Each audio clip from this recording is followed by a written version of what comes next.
यदि भगवान है तो कोई गरीब क्यों है, कोई भूखा क्यों है, कोई परेशान क्यों है, कोई रोता क्यों है? यदि भगवान है तो कोई भूखा क्यों है? अच्छा ये बताओ, भगवान ने ही तो तुम्हें ये स्वस्थ शरीर दिया है और पांव दिए हैं, हाथ दिए हैं, बना दिया ना तुम्हें कमा के खाने लायक। अब तुम कमा के खाने लायक हो फिर भी भूखों मरो तो इसमें भगवान का दोष है कि तुम्हारी अकर्मण्यता है। अरे तुम काम करते तो भूखों काहे मरते? बोलो, हर जगह भगवान दोषी है क्या? भगवान थोड़ी किसी को भूखा मार रहे हैं। भगवान ने तो कमा के खाने की आपको ताकत दे रखी है। पांव दिए हैं, हाथ दिए हैं। टाटा, बिड़ला, अडानी, अंबानी, अंबानी के पास भी दो ही हाथ हैं, आपके पास भी दो हाथ हैं। उसके पास भी इतना बड़ा दिमाग है, आपके पास भी उतना ही बड़ा दिमाग है। उसकी भी किडनी उतनी है जितनी आपकी है। उसके शरीर में भी लगभग उतना खून है जितना आपके में है। क्या ज्यादा दिया ईश्वर ने? उसने मेहनत की, उसने दिमाग लगाया, तो आज उसके पास सबसे ज्यादा पैसा है। तो ईश्वर ने तो आप सबको सब कुछ दे रखा है। आप अपने मन का, इंद्रियों का, अपने बुद्धि का सदुपयोग करो तो कोई गरीब नहीं होगा। कमाओ ना। किसने हाथ पकड़ा है? अंबानी तो नहीं कहते कि मैं गरीब हूं, मेरे पास खाने को नहीं है। वो मेहनत करते हैं, आप करो ना मेहनत। और भगवान को गालियां देने से क्या होगा? भगवान को कोसने से क्या होगा? अरे भगवान होते तो कोई गरीब क्यों होता? अरे भगवान है, सब तो दिया तुम्हें। देखने को आंख दी, सुनने को कान दिया, चलने को पांव दिया। ये कोई तुम्हारे बाप ने थोड़ी दिया है। क्यों? तुम्हारे पांव तुम्हारे बाप ने दिए हैं क्या? तुम्हारी आंख तुम्हारे बाप ने दी है क्या? सब कुछ भगवान ने तो दे रखा है। अब फिर भी तुम भूखों मरो तो इसमें भगवान का क्या दोष है? तुम करते क्यों नहीं हो काम? इसलिए हर चीज के दोषी भगवान नहीं होते। आज का इंसान अपना दोष नहीं मानता कुछ। वो अपने ऊपर नहीं लेता कि जी मैं भी तो निकम्मा हूं। आजकल के लोग करते धरते कुछ नहीं है और चाहते इतना सारा है। हमारे पास हम धन्ना सेठ हो जाएं, पैसा हो जाए। अरे पैसा हो जाएगा, मेहनत करते हो क्या? मेहनत करने की क्षमता है? पसीना बहा सकते हो? तप सकते हो क्या? जो तप रहे हैं, जो मेहनत कर रहे हैं, वो आज सुखी हैं। वो नहीं रो रहे हैं कि हम गरीब हैं।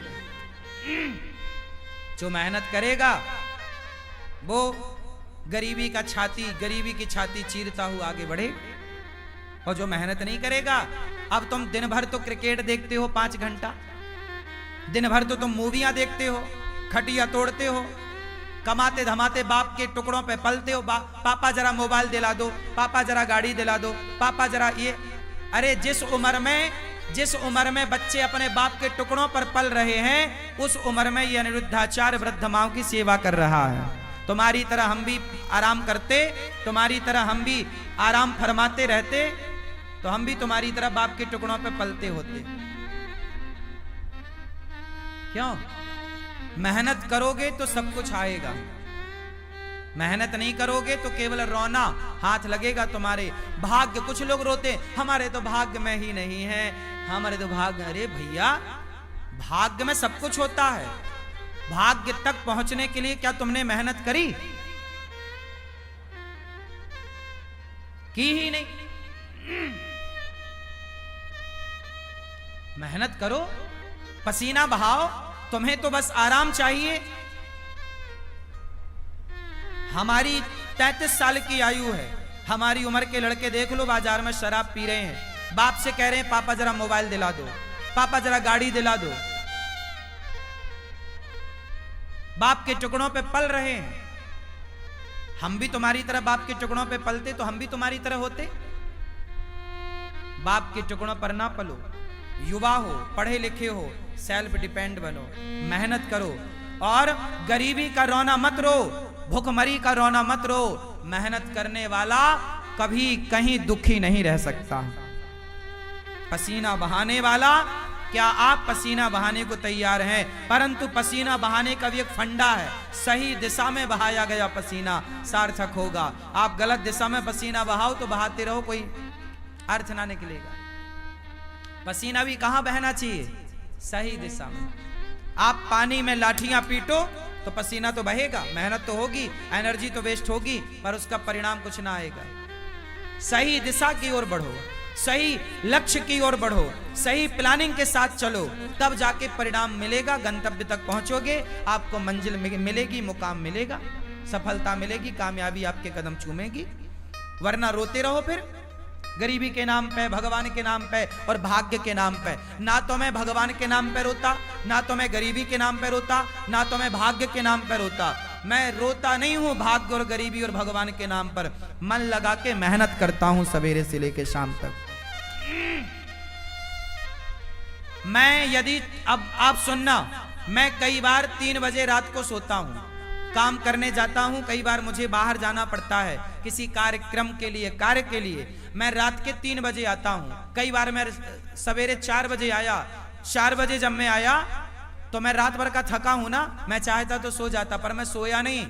मैं 4 बजे आया, आते ही मैं सबसे पहले नहाया और नित्य कर्म की तरह अपना काम किया और सवेरे के कामों में लग गया। नित्य की तरह मैं अपना सवेरे के काम जस की तस काम शुरू कर दिया। मैंने उस दिन का सोना टाल दिया, अगले दिन सोऊंगा।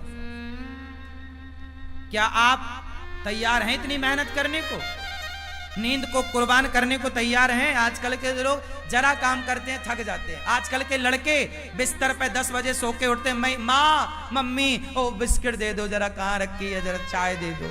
ये नालायक, तुम्हें बिस्तर में बिस्किट चाय चाहिए, 10 बजे सो के उठते हो। लक्ष्मी तुम्हारे पास क्या करेंगी? लक्ष्मी माता वहां नहीं होती जहां आलस्य होता है। याद रखिएगा, लक्ष्मी हमेशा उनके साथ होती है जो मेहनत करना जानते हैं। मेहनत करने वाले के साथ लक्ष्मी होती है, आलसी के पास कभी लक्ष्मी नहीं होती। आलसी के पास कभी भी लक्ष्मी नहीं होती। मेहनत करो, पसीना बहाओ, कामयाबी के पीछे मत भागो, कामयाबी तुम्हारे पीछे भागेगी। तुम्हारी मेहनत तुम्हारी तस्वीर तकदीर दोनों बदलेगी। मेहनत कौन है? लता जी इतना बढ़िया गाती थी, बताओ लता जी जैसा कौन दूसरा आया? क्योंकि लता जी जैसी मेहनत किसने की, उनके जैसा रियाज किसने किया? हर चीज को मेहनत चाहिए, हर काम को मेहनत चाहिए। बिजनेस करना है तो व्यापार किससे चलेगा? व्यवहार से चलेगा, प्लान से चलेगा, दिमाग से चलेगा। है नहीं दिमाग, प्लानिंग है नहीं, तो कैसे चलेगा? मेहनत करना नहीं है। आज के लड़के 9 बजे सो के उठते हैं, जबकि तुम्हारा